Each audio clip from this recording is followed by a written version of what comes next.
अरे मोदी जी, इतना टाइम हो गया तुम्हारे पास काम करते करते, तुमने अभी तक मेरे पैसे नहीं बढ़ाए। हर साल बोल देते हो अगली साल बढ़ाऊंगा, अगली साल बढ़ाऊंगा, फिर भी बढ़ाते नहीं हो।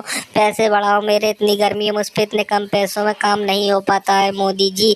मुझे कुछ नहीं पता, ठीक है ना बेटा अखिलेश? तुझे तो पता ही है अभी दुकानदारी कुछ चल ही रही है, इतना ठंडा पानी ठप पड़ा हुआ है मेरा बिल्कुल। तुझे पैसे बढ़ाने की पड़ी है, तुझसे ज्यादा तो मेहनत मैं करता हूँ। देख तंदूर के बिल्कुल सामने रोटी पकाता हूँ। इतनी गर्मी में इतनी गर्मी लगती है, दाने हो जाते हैं मेरे चेहरे पर, और फिर भी तुझे पैसे बढ़ाने की पड़ी है। केजरीवाल तुझसे बहुत पुराना है, कितने टाइम से काम कर रहा है बेचारे ने, आज तक पैसे बढ़ाने की कुछ भी नहीं बोला। और तू हर साल मुझे टोकता रहता है पैसे बढ़ा दो, पैसे बढ़ा दो। ये तो तेरा गलत तरीका है ना बेटा अखिलेश। इस तरीके से नहीं होता। जिस दुकान पर तू काम कर रहा है उस दुकान के मालिक को इतना परेशान नहीं करा जाता बेटा। कहा मोदी जी तुमने? मैं कितने टाइम से तुम्हारे पास काम कर रहा हूँ। ये तो अखिलेश भैया की गलत बात है।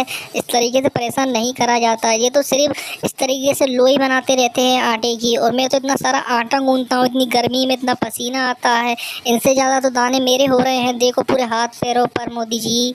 और फिर भी मैंने तुमसे आज तक नहीं कहा कि मेरे पैसे बढ़ा दो मोदी जी।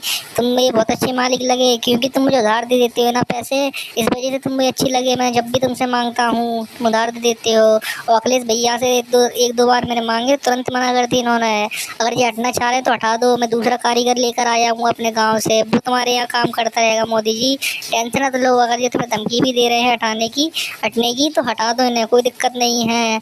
अरे केजरीवाल जी, ये तुम्हारा गलत तरीका है ना। मैं सोच रहा था मेरे पैसे बढ़ेंगे तो तुम्हारे ही पैसे बढ़वा दूंगा। मैं तो तुम्हारा अच्छा चाह रहा था, पर तुम मेरा ही बुरा चाह रहे हो। ये तो गलत तरीका है ना केजरीवाल जी। हम दोनों इतने पुराने कारीगर हैं मोदी जी के, और इतने प्यार से हम दोनों रहते हैं, फिर भी तुम मोदी के चक्कर में मुझसे संबंध बिगाड़ना चाह रहे हो। ये तो गलत तरीका है तुम्हारा। ठीक है, मैं हट जा रहा हूँ, दूसरा कारीगर तुम ला के दे देना मोदी जी को अपने गाँव से, ठीक है ना? अब मैं आऊँगा भी नहीं काम पे, मेरा हिसाब करा देना शाम तक सारा, जितना मैंने काम कराया यहाँ पर लग के 1 साल, ठीक है ना?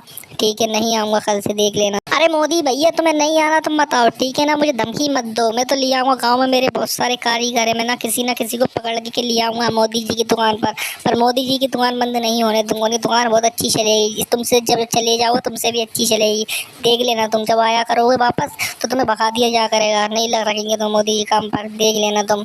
मैं दिखा भी दूंगा तुम्हें, ठीक है? अब मैं कल घर जाऊँगा, यहाँ से छुट्टी कर कर अपने गाँव, फिर वहाँ से एक कारीगर पकड़ के लाऊंगा अच्छा सा, जो तुमसे भी ज़्यादा मेहनत करेगा और तुमसे भी कम पैसे लेगा। ये और देखना तुम अखिलेश भैया, मैं मोदी को कितना अच्छा कारीगर ला कर दूंगा, फिर मोदी जी मेरे अपने आप तनख्वाह बढ़ा देंगे, देख लेना तुम।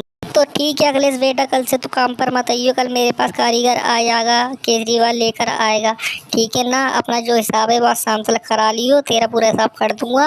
और काम पे आ मत जाइयो बिल्कुल भी, क्योंकि नया कारीगर अब आएगा, वो लग के यहाँ पर मेहनत तो भी करेगा। तू तो आलकस भी करता, देखा है मैंने तुझे काम करते में, ठीक है? कल से आइयो, हमारे हिसाब शाम को हो जाएगा तेरा।